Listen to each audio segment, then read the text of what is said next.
is correct. Okay, so question 13 asks, what is the molar mass of hexane? Okay, so let's try to write out the structure of hexane so we can figure out first its chemical formula.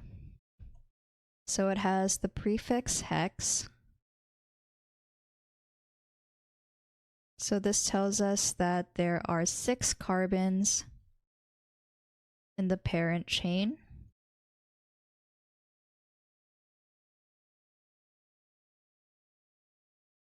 And it also ends in ane. So this tells us that there are only single bonds involved. If it ended in ene, then we know that there's a double bond, and if it ended in ine, then we know that it would contain a triple bond. So first I'm going to draw out my 6 carbons.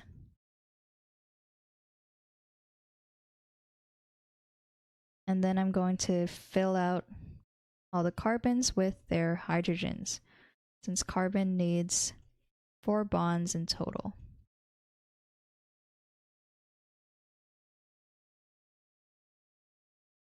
Okay, so counting out all the carbons and the hydrogens, this gives us a chemical formula of C6H14. Okay, so now that we know the chemical formula of hexane, we can calculate its molar mass. To do that, we need both the molar masses of carbon and hydrogen, which can be found on the periodic table. So I'm going to do 6 times the molar mass of carbon, since there are 6 carbon atoms. Then it's going to be 14 times the molar mass of hydrogen, since there are 14 hydrogens. And then adding the values in.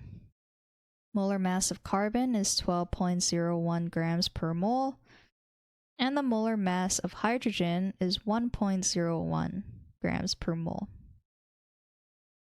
So adding these values up gives us a total molar mass of 86.1 grams per mole.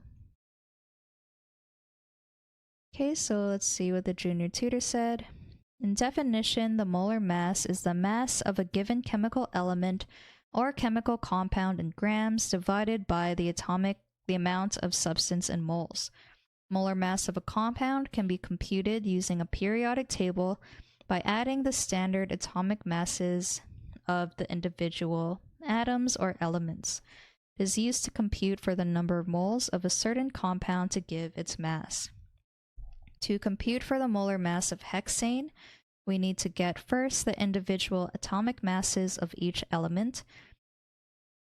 So remember that for every 1 mole of C6H14, there are 6 moles of carbon and 14 moles of hydrogen.